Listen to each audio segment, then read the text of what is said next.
Welcome to Manabadi videos. Telangana EAMCET response sheet download చేసుకున్న తర్వాత చాలామంది స్టూడెంట్స్ కంగారు పడుతున్నారు. వాళ్ళకు వచ్చిన మార్క్స్ 30 నుంచి 40 మధ్యలో మార్క్స్ ఉన్నాయి. అయితే మేము ఇప్పుడు క్వాలిఫై అవుతామా ఎంసెట్కి అని కామెంట్స్ పెడుతున్నారు. ఇది చాలామంది డౌట్స్ కూడా ఉన్నాయి చాలామంది స్టూడెంట్స్కి. సో ఫస్ట్ థింగ్, మన క్వాలిఫైయింగ్ మార్క్ ఏదైతే ఉందో అది apart from other caste OC and వీళ్ళకి మాత్రం 40 మార్క్స్ మినిమం. సో ఈ 40 మార్క్స్ రాని వాళ్ళందరూ కూడా, బిలో 40 మార్క్స్ వచ్చిన వాళ్ళందరూ కూడా క్వాలిఫై కాలేదేమో అని చెప్పి చాలామంది కంగారు పడుతున్నారు. సో ఇలా కంగారు పడకండి, వీళ్ళందరికీ కూడా మార్కులు పెరగనున్నాయి. సో ఎలా మార్క్స్ పెరగనున్నాయి అనేది వీడియో పూర్తిగా చూస్తే మీకు తెలుస్తుంది. 2 మెథడ్స్లో మార్క్స్ పెరగనున్నాయి.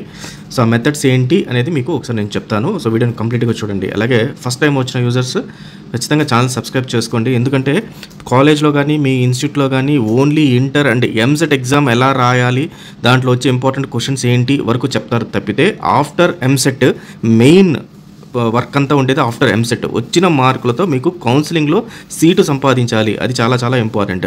చాలామంది స్టూడెంట్స్ మాకు ఎక్కువ మార్కులు వచ్చే మంచి కాలేజ్లో వచ్చేస్తుంది అనుకుంటారు. చాలా తప్పు.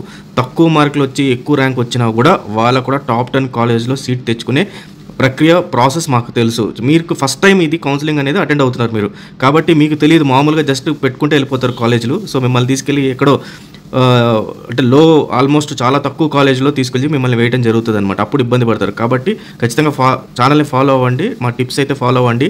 ప్రతి ఒక్క కౌన్సిలింగ్ స్టార్ట్ అయిన తర్వాత చెప్తాను, ఒక బుక్ పెన్ పెట్టుకొని మీరు ప్రతి ఒక్క టిప్ని రాసుకుంటూ ఉండండి. దాని తగ్గట్టుగా కౌన్సిలింగ్లో మీరు కాలేజెస్ని చూస్ చేసుకుంటూ ఉంటే మీకు టాప్ కాలేజెస్లో సీట్స్ అయితే రావడం జరుగుతుంది. అలాగే చాలా వరకు ఎక్సెల్స్, డాక్యుమెంట్స్ ఇవన్నీ కూడా నేను చేసిన ఫార్మాట్స్ అన్నీ కూడా టెలిగ్రామ్ ఛానల్లో పెడుతున్నాను. సో స్టూడెంట్స్ దాంట్లో నుంచి డౌన్లోడ్ చేసుకోవచ్చు.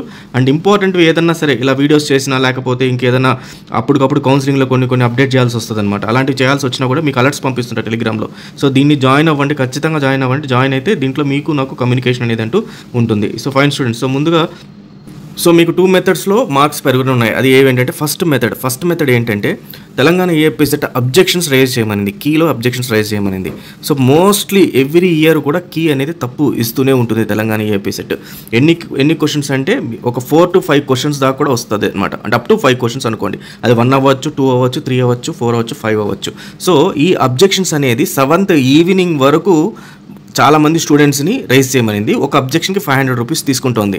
సో స్టూడెంట్స్ ఎవరైతే టాపర్స్ ఉన్నారో వాళ్ళు కానీ లేకపోతే మీ ఫ్యాకల్టీ కానీ లేకపోతే మీ కాలేజ్ వాళ్ళని కానీ రిక్వెస్ట్ చేసుకోండి. వాళ్ళు ఏం చెప్తారంటే ఏదైతే కీ మీకు తప్పు అనిపిస్తుందో వాళ్ళని అబ్జెక్షన్ అనేది రైజ్ చేయమని చెప్పండి. సో ఖచ్చితంగా మిగతా వాళ్ళు కూడా చేస్తారు. మీకు తెలిసిన వాళ్ళ చేత కూడా చేయిస్తే అప్పుడు ఏమవుతుందంటే ఈ 4 to 5 క్వశ్చన్స్ ఏవైతే అబ్జెక్షన్స్ రైజ్ చేశారో మీరు, ఈ క్వశ్చన్స్ అన్నిటికి కూడా మార్కులు పడతాయి అనమాట. సో అప్పుడు ఏమవుతుంది, 30 మార్క్స్ వచ్చిన వాళ్ళకి అప్ టు 34 మార్క్స్ 35 మార్క్స్ వస్తుంది. అలాగే 39 మార్క్స్ వచ్చిన వాళ్ళకి ఇంకొక మార్క్ పెరిగి వాళ్ళకి ఆల్మోస్ట్ 40 మార్క్స్ అనేది క్రాస్ అయిపోతారు. So this is one method.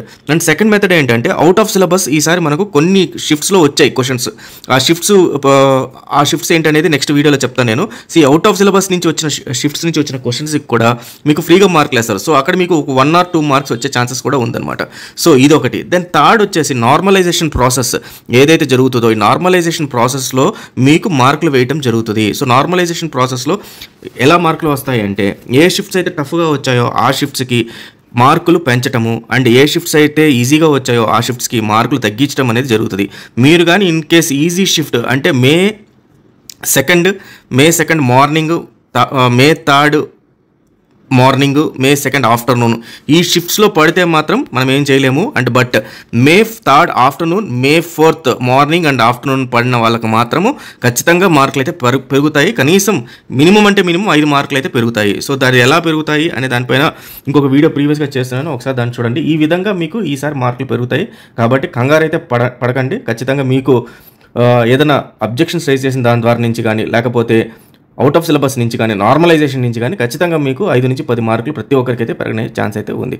So ఈ రకంగా ఈసారి మీరు అందరూ కూడా మంచి క్వాలిఫైయింగ్ మార్కులు తెచ్చుకొని టాప్ కాలేజ్లో సీట్ తెచ్చుకోవాలని కోరుకుంటూ all the best students. Thank you very much.